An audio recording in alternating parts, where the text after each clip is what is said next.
आज इस वीडियो में हम बात करेंगे स्पाइनल एनेस्थीसिया के बारे में कि स्पाइनल एनेस्थीसिया क्या होता है।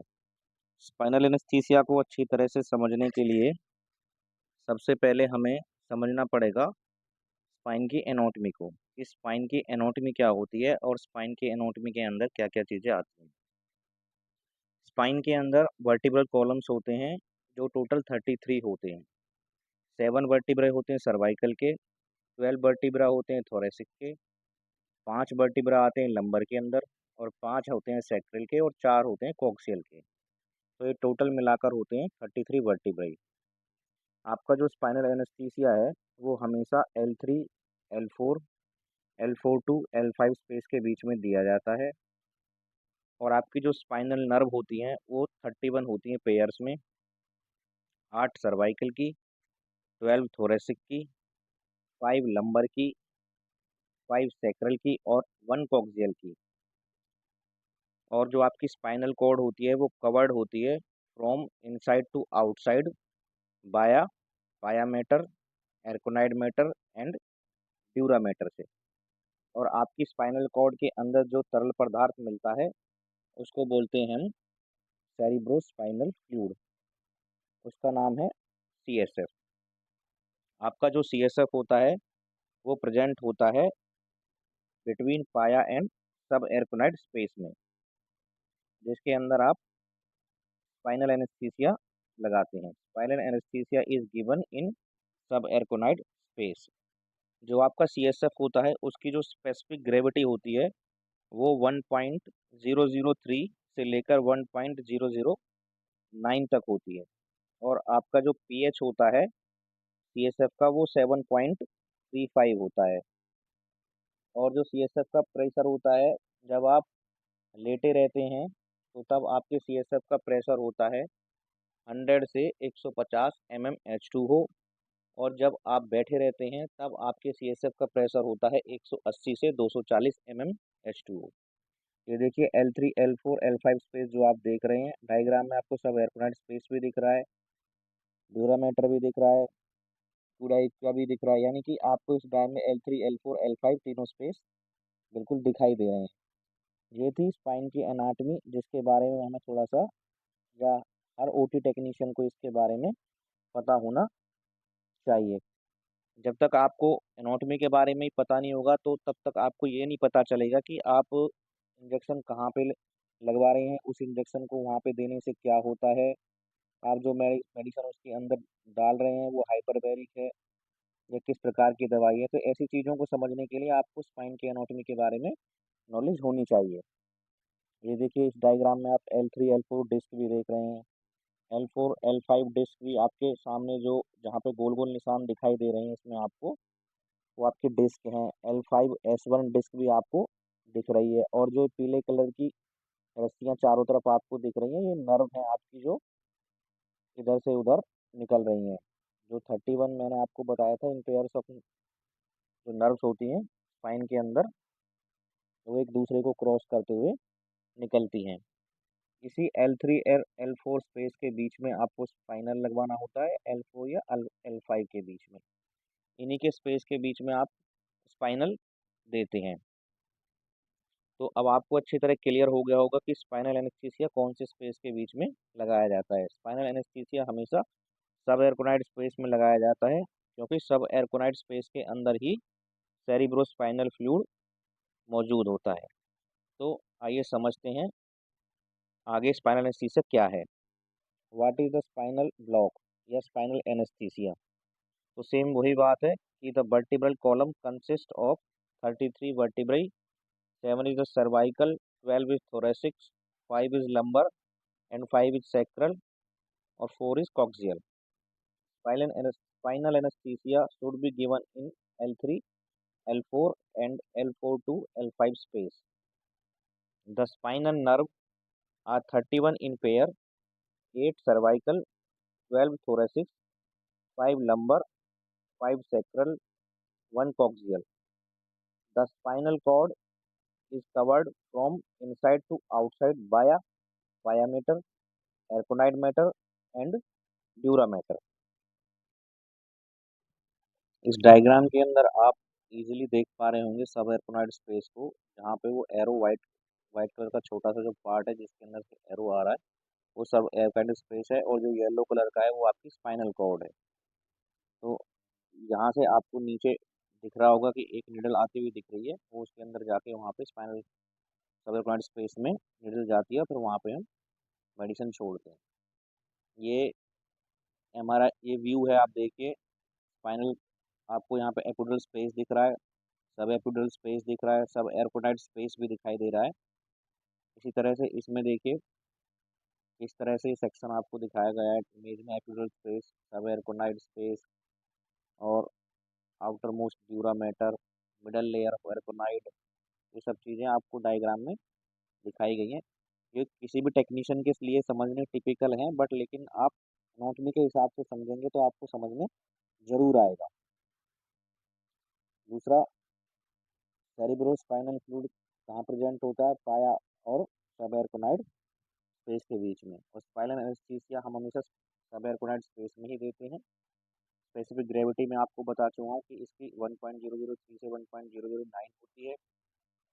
और इसका जो पीएच है वो 7.35 होता है। ये सब का प्रेशर जब आप बैठे हुए होते हैं उस कंडीशन में 100 से लेके 150 mmHg होता है। और जब लेटे हुए पोजीशन में होते हैं तब वो 100 से 150 होता है, और जब सिटिंग पोजीशन में होते हैं आप वो 180 से 240 mmHg होता है। Advantage of spinal anaesthesia over general anaesthesia.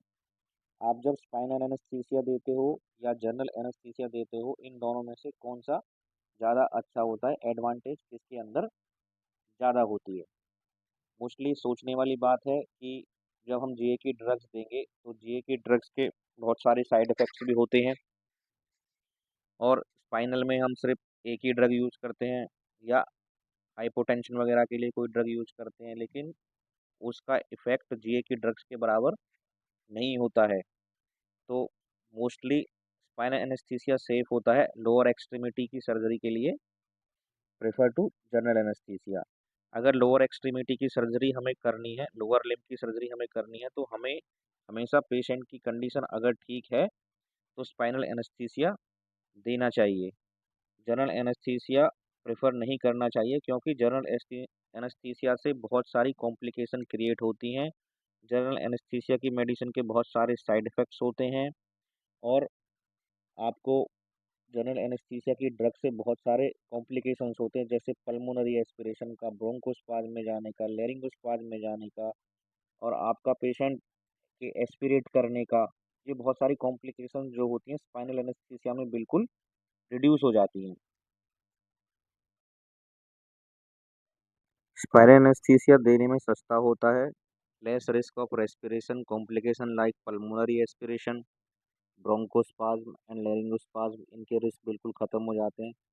Risk of failed intubation nothing, क्योंकि जब आप ट्यूब डालोगे नहीं तो इंट्यूबेशन फेल होने का चांस ही नहीं है। Avoid the systematic effects of general anaesthesia drug. आप बहुत सारी ऐसी ड्रग्स जो जनरल एनेस्थीसिया की जिनका साइड इफेक्ट बहुत ज़्यादा होता है, उनसे भी पेशेंट को बचा सकते हैं। नेक्स्ट आता है drug used in spinal anaesthesia. Spinal anaesthesia के लिए आप कौन कौन सी ड्रग का उपयोग करते हैं?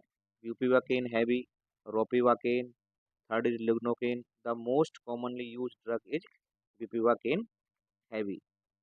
ये इसके पीछे नाम हैवी क्यों लगा होता है, क्योंकि ये ड्रग जो होती है हाइपरबैरिक होती है, इसलिए इसको ब्यूपीवाकेन हैवी बोला जाता है। हाइपरबैरिक का मतलब होता है कि जैसे ही आप इसको सबएरकोनाइड स्पेस में देते हैं और जैसे ही मेडिसिन वहाँ जाती है, ये मेडिसिन साथ के साथ ही वहीं पे सेटल डाउन हो जाती है, यानी कि आपके सीएसएफ के फ्लो के साथ इधर उधर नहीं जाती है, ये भारी होती है आपके सीएसएफ से, इसलिए वहीं पे बैठ जाती है, इसलिए इसको प्रीवियाकेन हैवी बोला जाता है, हाइपरबैरिक ड्रग बोला जाता है।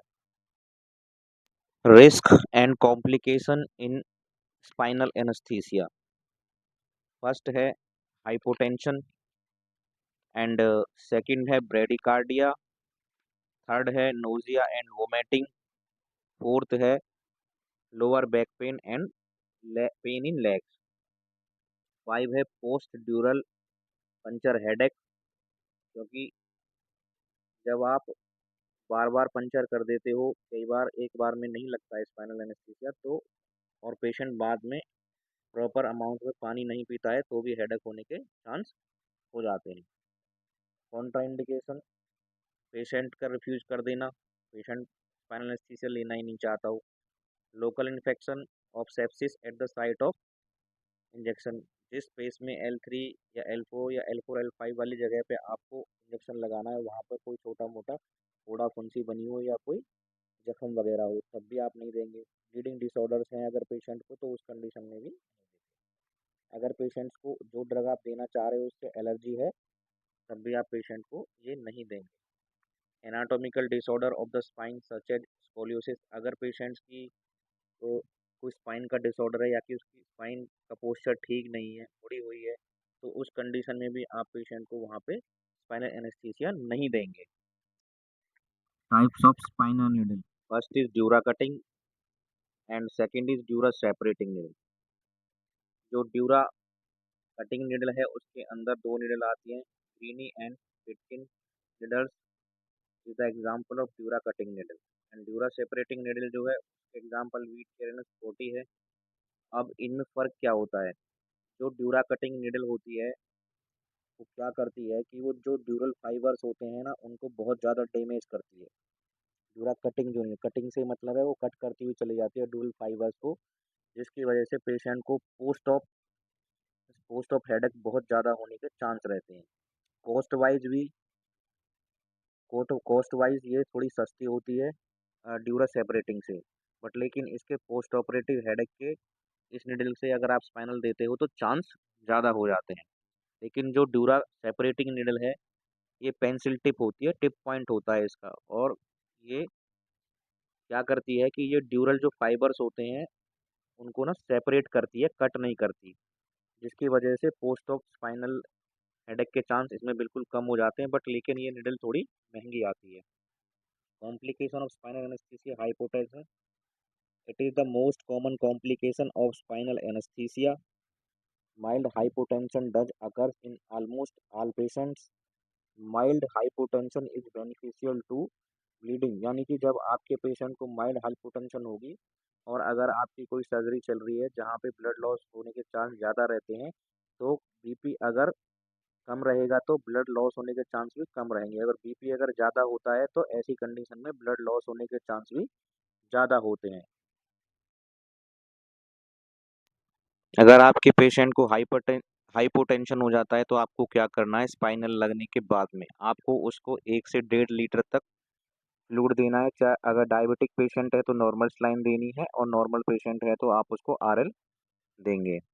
दूसरा क्या करेंगे, आप उसकी हेड लो पोजीशन बनाएंगे, जिसको हम ट्रेंडलबर्ग पोजीशन बोलते हैं, उसके हेड को लो कर देंगे और लेग को अप कर देंगे। ये हमेशा शॉक के कंडीशन में भी ये पोजीशन यूज की जाती है, क्योंकि आपके पैरों का जो ब्लड होता है वो हार्ट की तरफ फ्लो करता है और जिसकी वजह से आपका ब्लड प्रेशर बढ़ता है। तीसरा है वैसोप्रेसर ड्रग्स आप यूज करेंगे। वैसोप्रेसर ड्रग्स कौन सी होती हैं? If hypertension does not respond to Trendelenburg and fluid, then vasopressor should be used। जब आप फ्लूइड भी दे चुके हैं और आपके पेशेंट को आपने ट्रेंडलबर्ग पोजीशन भी बना दी है, उसके बाद भी अगर आपके पेशेंट के बीपी में कोई सुधार नहीं होता है तो आप वैसोप्रेसर ड्रग यूज करेंगे, एफिड्रिन और mephentermine. It produce vasoconstriction and also increase the cardiac output and heart rate. It is the most preferred vasopressor of the treatment of spinal hypotension. And second है मेफेंटरमिन। मेफेंटरमिन is the more frequently used in India. And आइनोट्रॉप्स। इसके बाद अगर फिर भी BP आपका recover नहीं करता है तो डोपामिन या dobutamine. Fifth, oxygen therapy to prevent hypoxia from hypotension. आपको ऐसी कंडीशन में मरीज को ऑक्सीजन जरूर देनी है, क्योंकि हाइपोटेंशन की वजह से आपके पेशेंट को हाइपोक्सिया हो जाता है, क्योंकि कार्डिक आउटपुट कम हो जाती है। Six is bradycardia. Bradycardia after spinal anaesthesia is quite common. अगर ऐसा होता है, ब्रेडिकार्डिया अगर हो जाता है तो उसके लिए आपको इंट्रावीनस एट्रोपिन सल्फेट का यूज करना है। एट्रोपिन सल्फेट और मेफेंटिन इंजेक्शन आप हमेशा अपनी एनेस्थीसिया मशीन के ऊपर मॉर्निंग में आके बना के रखते हो। वो इसीलिए बना के रखा जाता है कि कोई भी इमरजेंसी कंडीशन हो तो आप उसको उस कंडीशन में यूज कर सकें। क्योंकि एट द इमरजेंसी के टाइम पे आप कभी भी कोई ड्रग्स प्रिपेयर नहीं कर सकते, तो ये कॉमन ड्रग्स होती हैं, इसलिए इनको प्रिपेयर करके एनेस्थीसिया मशीन के ऊपर ही रखा जाता है। और आपकी जो टेबल है वो हमेशा वर्किंग कंडीशन में होनी चाहिए। स्पाइनल लगाते वक्त आपको ये हमेशा चेक करके रखना चाहिए, क्योंकि आपको स्पाइनल लगाने के बाद कभी कभी थोड़ा सा टेबल को डाउन करना पड़ता है, यानी कि हेड को डाउन करना पड़ता है, तो अपनी टेबल को भी आप लोग जरूर चेक करके रखें। नेक्स्ट कॉम्प्लिकेशन है nausea and vomiting. It is the most commonly because of hypotension. Causing central hypoxia, central hypoxia की वजह से आपको नोजिया और वोमिटिंग पेशेंट को बहुत ज़्यादा फील होता है। इसके लिए पेशेंट को आप ऑक्सीजन लगाएं, हाइपोटेंशन को ट्रीट करें। अगर फिर भी अगर आपकी पेशेंट की वोमिटिंग बंद नहीं होती है तो आप एंटी एमेटिक ड्रग्स यूज करें। Fevering, it is very one of the common complication of spinal anaesthesia seen in half of the patient. बहुत आधे से ज़्यादा मरीजों में फीवरिंग की ये प्रॉब्लम देखने को मिलती है, क्योंकि ओटी का एटमॉस्फेयर ठंडा होता है और पेशेंट आपका फुल जीए में तो होता नहीं है, तो इसलिए कभी कभी पेशेंट को जब आप सोने की दवाई नहीं देते हैं तो वो एंजाइटी और स्ट्रेस और डर उसको बना रहता है, तो वो सोचता रहता है। इसलिए पेशेंट को हमेशा नींद की दवाई दे दी जाती है, मिडाजोलम वगैरह उसको दे दिया जाता है। लेकिन अगर फिर भी उसको ऐसा होता है तो उसके लिए हमें क्या करना चाहिए, पेशेंट को ऐसी कंडीशन में ऑक्सीजन जरूर लगानी चाहिए, क्योंकि इस कंडीशन में ऑक्सीजन कंजप्शन की मात्रा बढ़ जाती है। और ट्रीटमेंट है, पेशेंट को वार्मर लगाना चाहिए ताकि उसको गर्म हवा मिले और कंबल से उसको कवर करना चाहिए। और फिर भी अगर ऐसा नहीं हो पाता है कि सीवरिंग कम नहीं होती है तो फिर आपको ट्रीटमेंट के तौर पे ट्रेमाडोल को यूज करना चाहिए। जब पेशेंट को सीवरिंग होती है तो ऑलमोस्ट हम ट्रेमाडोल को यूज करते हैं और एनेस्थेटिक के कहने पर स्टीरॉयड भी देते हैं। तो जब आपकी सीवरिंग ये सब चीज़ उपयोग करने के बाद भी कम नहीं होती है तो आपको ट्रेमाडोल को यूज करना चाहिए। ट्रेमाडोल कभी भी फास्ट नहीं देते। ट्रेमाडोल 100 mg का जो इंजेक्शन होता है उसमें से 25 mg हम आईवी देते हैं और बाकी 75 mg को 100 ml एनएस के अंदर डाल के स्लो स्लो चलाते हैं, क्योंकि ट्रेमाडोल फास्ट देने से भी वोमिटिंग होती है। इसलिए ट्रेमाडोल को हमेशा स्लो देना चाहिए और ट्रेमाडोल देने से पहले एमसेट का इंजेक्शन जरूर देना चाहिए।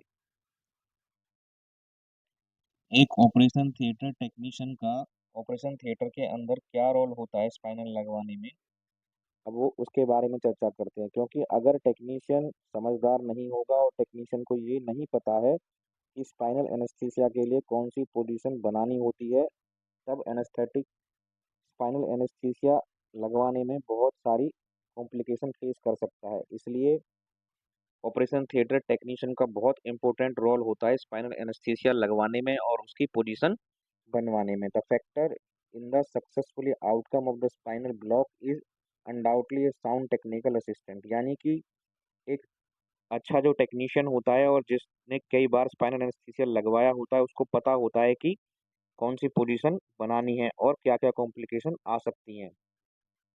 तो एक टेक्नीशियंस को हमेशा अच्छी तरीके से पोजीशन बनानी चाहिए और निम्नलिखित बातों को फॉलो करना चाहिए।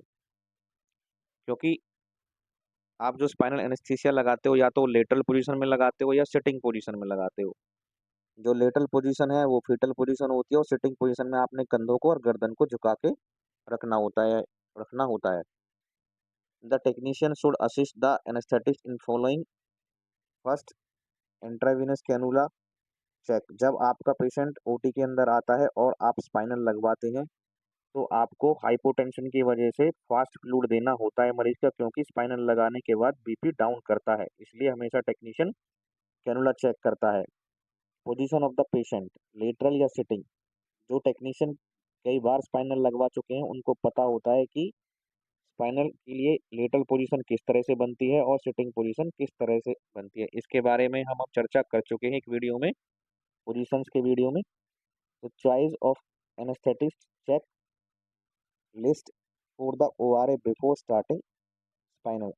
अब एक ओआरए असिस्टेंट्स के पास कौन कौन सी चीज़ें जरूर होनी चाहिए स्पाइनल एनेस्थीसिया लगवाने से पहले, अब उनके बारे में चर्चा कर लेते हैं कि कौन कौन सी जरूरी चीज़ें आपके पास होनी चाहिए स्पाइनल एनेस्थीसिया लगवाने से पहले, ताकि आपको इधर उधर भागना ना पड़े। फर्स्ट है spinal needle, syringe, gauze piece, Sterillium, facility of oxygen, equipment for endotracheal intubation. ये ना समझे कि आप स्पाइनल लगवा रहे हैं तो आपको जीए नहीं देना पड़ सकता, कोई भी इमरजेंसी कंडीशन हो सकती है, इसलिए जीए की सारी मेडिसिन अपने पास रखें, इंट्यूबेशन ट्रॉली रेडी करके रखें, सारी ट्यूब्स वगैरह प्रिपेयर करके रखें, एट्रोपिन मेफेंटिन बना के रखें, effective suction, functional operating tables, यानी कि आपको पोजीशन बनानी पड़ती है स्पाइनल में जब हाइपोटेंशन हो जाता है तो टेंडल वर्क, इसके लिए आपकी टेबल प्रॉपर तरीके से काम करे, ऐसा ना हो कि टेबल का प्लग ही ना लगा हुआ हो, पावर ही नहीं आ रही हो। जीए की ड्रग्स रेडी होनी चाहिए, इमरजेंसी ड्रग एट्रोपिन, एड्रेनलिन, मेफेंटरमिन आपके पास होने चाहिए। मॉनिटरिंग डिवाइस यानी कि कार्डिक मॉनिटर जिसमें pulse oximeter, blood pressure, ECG सब कुछ आना चाहिए। इक्विपमेंट्स फॉर आईवी कैनुलेशन, आपके पास आईवी कैनुला उसको फिक्स करने के लिए टेप, आईवी सेट, फ्लूइड्स, ये सब चीज़ें भी होनी चाहिए। गुड ओवरहेड लाइटिंग सिस्टम, यानी कि स्पाइनल लगाने के लिए आपकी ओटी लाइट्स भी अच्छी होनी चाहिए। Gloves, cleaning fluids, towel and stool for anaesthetic, जो आप बैठकर आप पेशेंट को स्टूल के ऊपर बैठकर इजीली स्पाइनल एनेस्थीसिया दे सकें। तो ये कुछ ज़रूरी चीज़ें हैं जो एक ओटी टेक्नीशियन के पास ज़रूर होनी चाहिए ताकि स्पाइनल एनेस्थीसिया आप इजीली लगवा सको और पेशेंट को बार बार प्रिक ना करना पड़े। अच्छी पोजीशन बनानी आपको आनी चाहिए ताकि आपके पेशेंट को एक बार में ही स्पाइनल एनेस्थीसिया लग जाए।